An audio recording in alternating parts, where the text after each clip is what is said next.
Okay, it's come to my attention that some people are confused about the difference between an expression of 5 times 10 and 5 10. A lot of people think that these two expressions are exactly the same. And I understand why they think this. In school, you're often taught one rule at a time. They don't combine. You very rarely have in school a situation where you're given a problem that tests more than one rule at a time. So generally in a classroom setting, you might see 5 times this, and they'll say a equals x, because everything, you just want to solve the unknown, so you always have that unknown, even if it's not expressed. So here they say because x equals 50 and x equals 50 here, they are identical expressions. That is not true. In this situation where they're standalone, yes, the result is the same. But if we put that into a larger expression, then there's a difference between how we look at those two problems. So let's look at it like this. Let's say it was 10 divided by 5 times 10 equals x, right? We'll say we have that, so we're adding 10, a division of 10 here into there. So let's do it around here too. So we have 10 divided by 5 equals x. All right. So now, when we put into a larger expression, as we're seeing here, this is no longer going to be, x equals 50 because we have another operation. So we can see here 10 divided by 5, that gives us 2. 2 times 10 equals x equals 20. Here we got 10 divided by 5, open parentheses, 10, close parentheses. So this is going to be 10, and this is going to be divided by this.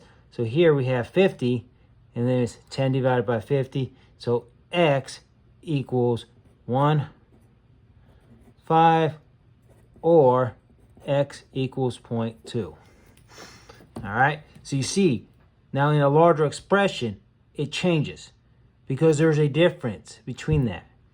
So in this one here, we can also write this as 5 times 1 equals x, versus this is simply 5 equals x. You see, all right? So this is what we call, this here is the 1n equals n rule. All right, you understand that?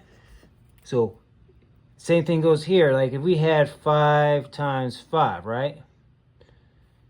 This is not equal to 5, because here we have the, let's look at the 1n equals n rule. That is equal to, so 5 times 5 is equal to 5 times 5. So we have, you see, anytime you have, the 1n equals n rule is always active. It basically says, if you have a number in parentheses multiplied by a 1, it is, as a coefficient, it is equal to just simply having the number. So, 1, 5 equals 5. This is your 1n equals n rule. This is something you have to keep in mind when dealing with mathematics.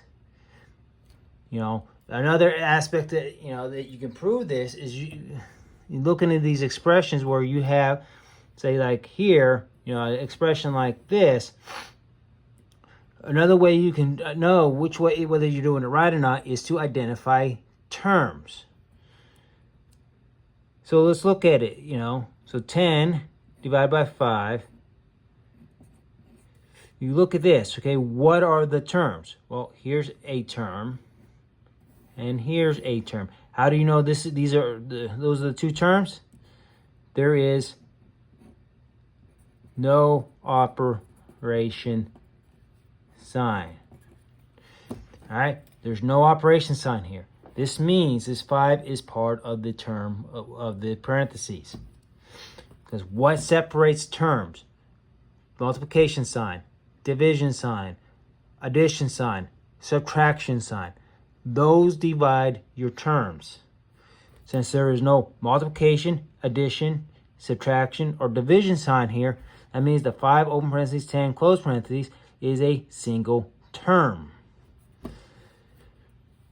So we see two different ways here how we know that this is, while alone in a standalone situation, it may result the same as 5 times, it is not identical.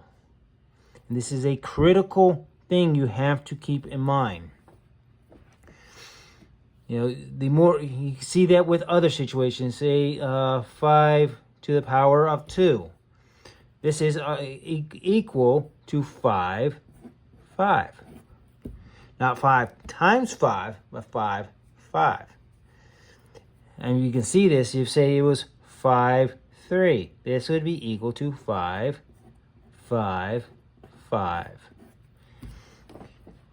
So this is, so when you see exponents like the 2 and 3, you know, squared or cubed, is a stack of identical multiplication of the same term.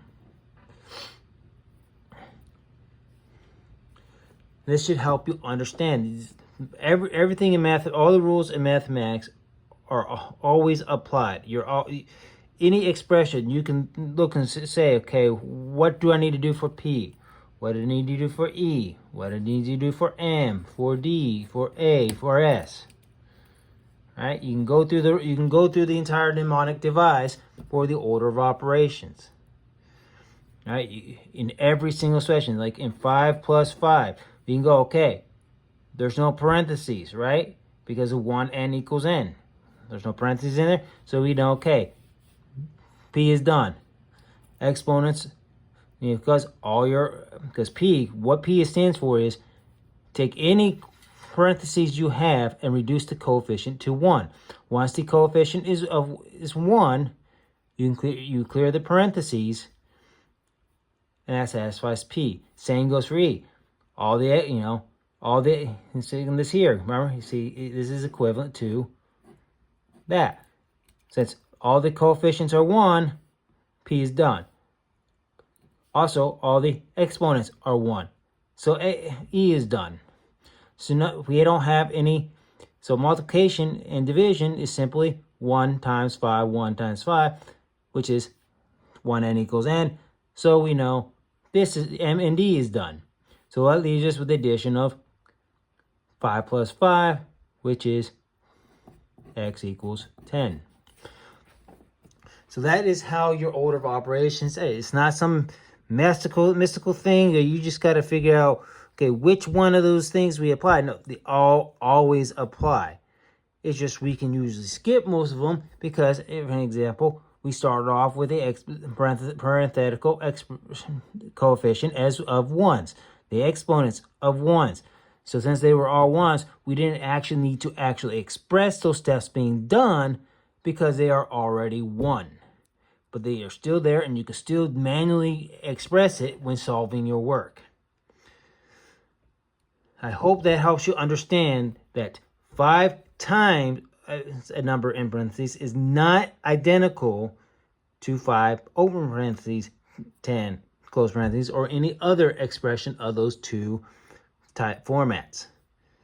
So I hope that helps you people understand that this is not some magical thing that we just got to figure out, okay, when does this rule apply and when does it not apply? The rules apply to every expression. It's just a matter of if you actually have to do something more than one.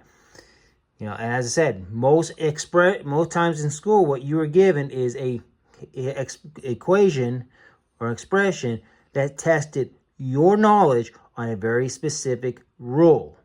So if you get the right answer, the teacher knows you understand the rule that question is attempting to see if you know. If you get it wrong, the teacher knows you don't understand that rule, and it has nothing to do, or should have nothing to do, with your misunderstanding a different rule than the one intended to be tested. I hope that helps you all understand. And if you like this video, hey, be sure to give it a like and share it with your friends so that they can understand a little bit more in depth of how to solve these types of expressions.